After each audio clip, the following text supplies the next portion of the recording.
Hey guys, it's 1/7 now. It's my next video in the series, and one of the things I realized just before starting the video was, maybe the idea of making the video every day about what I read might not be a good idea, because as I continue to read, I am realizing I'm myself am really taking a long time to understand what is being said. I don't want to come on here and immediately just relay what I read to you guys and give my opinion of what it means, because I realize I can be just completely wrong at that point. Well, I think, obviously I can hit some points on things. There are definitely some things I'm just gonna completely miss. I do think eventually I will do a series just going through the entirety and making videos on that, but I think I'll do that once I understand it more and understand the, both philosophical and face value, things the Bible's trying to tell us. Symbolism versus non-symbolism, being 100%, face value versus having some, idea behind something that's written. Once I understand that stuff more, I think I'll start doing that series. So that leaves me for today, I guess, free to just talk about whatever.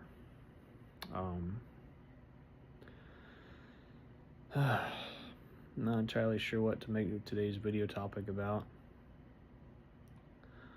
What I have been doing recently is watching a lot of more YouTube videos myself about not just, what's written in the Bible, but just people talking about their experiences, their testimonies, listening to different podcasts and things they have to say about things going on in the world and stuff like that. And I think all of you should as well.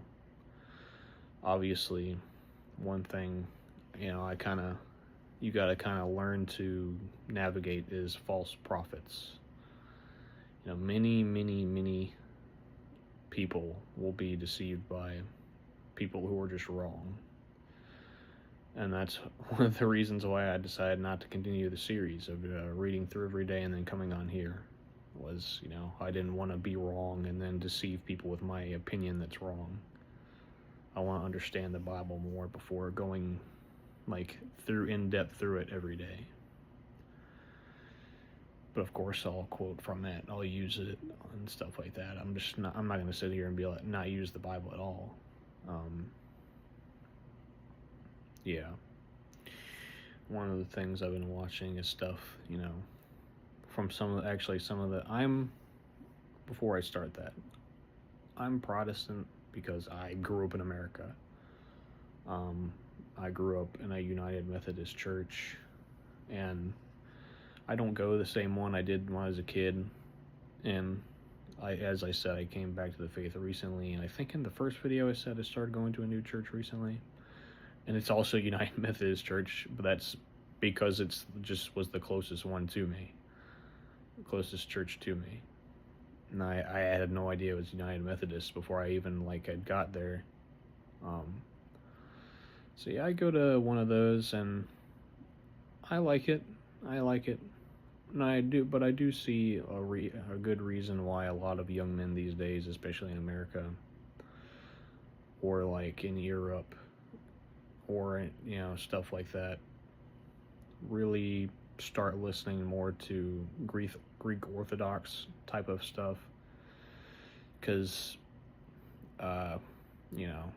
both in America and Europe, we're starting to see a lot more people just disregard God, basically, and we're just getting so sick and tired of it that we want to be with and listen to people who are a lot more traditional, so we can be with the complete opposite of how society is going, which is extremely traditional. which we feel gives us good balance against like the just toxicity of society today. I think that's why most young men want to listen to the Greek Orthodox, be kind of fathers or priests these days, which I do as well. Like I said, I listen to Father Spyridon, I believe that's how you pronounce his name, and Father Mari Emmanuel. Those two are the main ones I listen to. More Father Spyridon. He talks in a way that's easy to understand, and his encouragement can be very helpful and insightful. I don't particularly listen to anything that's Catholic or anything like that on YouTube, to be honest. I'll get into that on another video. I won't be going into that today. Just want to encourage anyone watching this to, again, yes, you will find, regardless of where they're from, how godly they might seem, there are going to be people who are just wrong about God and the Bible. So you need to, yes, go research on your own, find all these people, what they're talking about, and they might give you encouragement or more knowledge. But some of them will definitely tell you, don't take what they say at face value. Like, I'll say it myself. Don't take what I say at face value.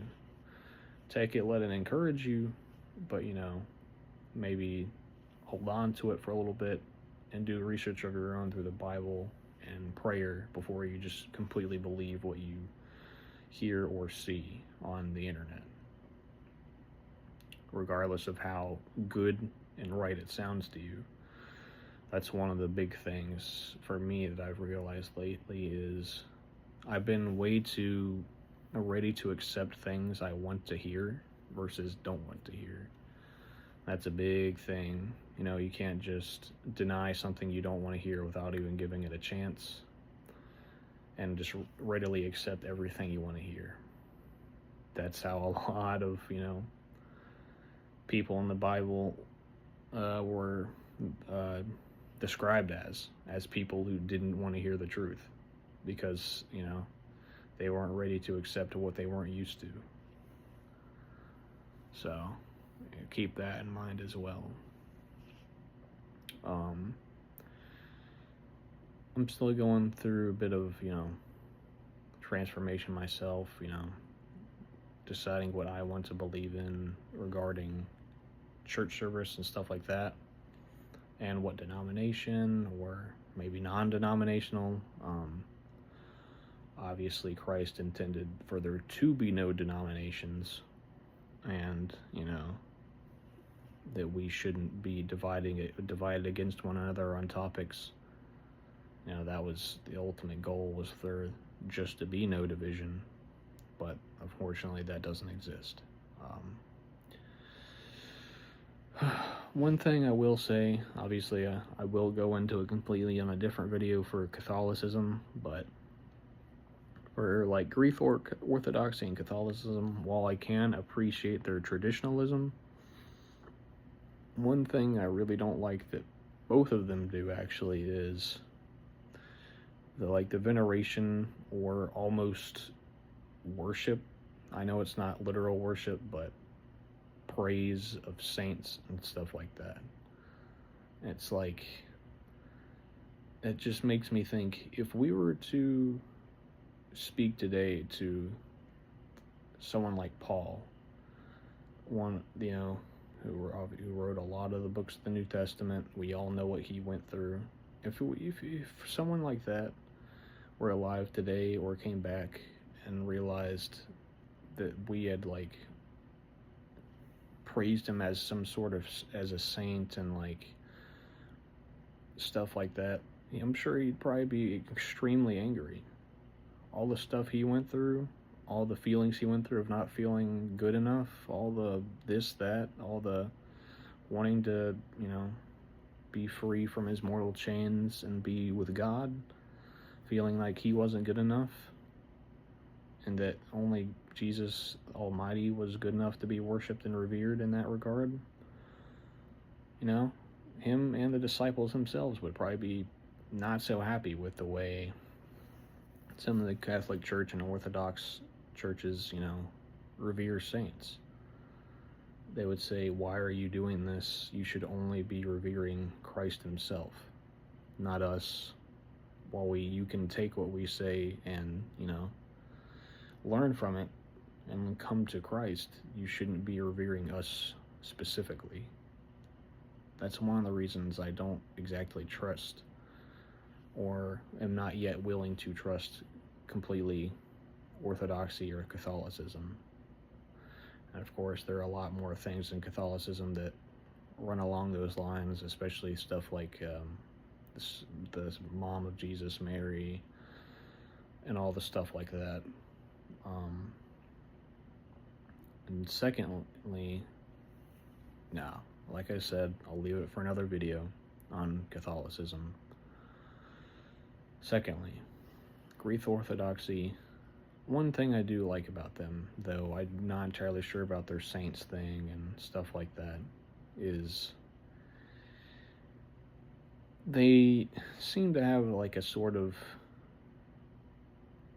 wisdom to them that most people today don't have.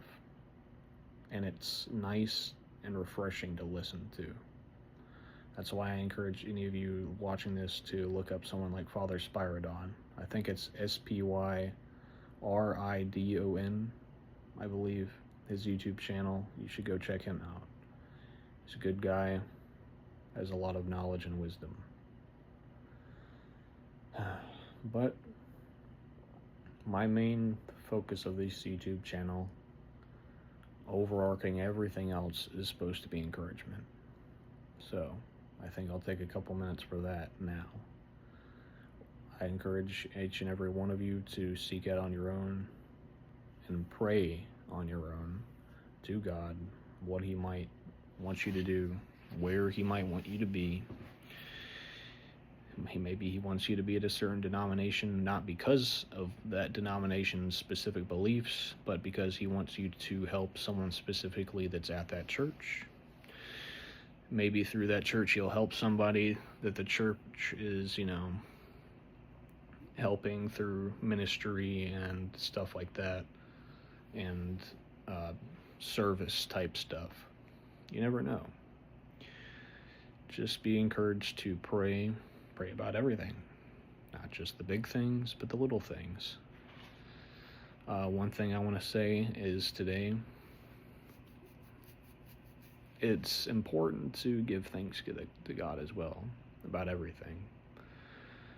Like for me, I've come to realize I need to thank God, though I don't want to seem ungrateful. I have a job, like I said, I work from home, that's like, I'm grateful to have it. Very grateful. I have money from it. I get to work from home.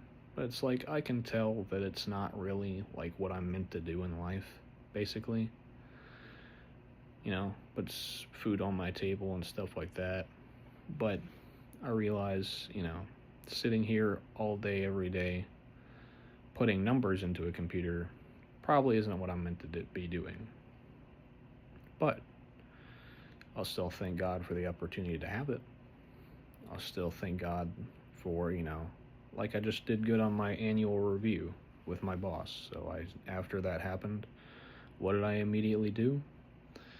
I prayed and said, God, thank you for me having a good annual review with my boss, and that I might get promoted in a couple months. Wasn't like, ooh, I might be getting even more money with a promotion or something like that. Well, I'm grateful for the opportunity for something like that, to have more money or a better position. It's important to, take the time to thank God for that opportunity. Because I realize I could only get that opportunity, more money, more whatever, and the wisdom to have that position through God, not of my own volition, but God's wisdom that allowed me to be there. You know, a lot of people just want to grumble without realizing just how much they have, which I still work on. I'm not perfect at being thankful. It's a process. You know, you need to be thankful for God for what you do have, even when it's hard to think that way, especially when it's hard to think that way. You know, if you're going through a tough time, God sees that. God's not looking at you saying, you know, oh, I'm glad you're having a tough time. Oh, no. He wants you to come to him and find comfort in him. That's what he wants. He doesn't want you to sit there grumbling, being sad, being anxious. He wants you to find comfort in him. Pray to him. Pray to him fervently. Be thankful for what you do have. Just remember the Spirit is within you to guide you, but you have to listen to it. You can't deny it to, you know, make what you're going through seem easier, because what the Spirit might have to tell you might seem harsh or a hard pill to swallow or a hard deed to perform. But anything the Spirit might tell you in that way, you'll realize afterwards is what you really needed. Just realize, you know, God's there to help us when we need it, in the good times and the bad times. So don't be afraid to rely on him, even in the good times. Say, God, thank you for having a good day. Thank you for allowing me to have a good day at work. Thank you for allowing me to have food on my table, lights on in the house, clothes on my back, the ability to walk, the ability to breathe, the ability to see and hear, you know, all those things. Just want everyone to know a lot of us are more blessed than we realize. Thank you.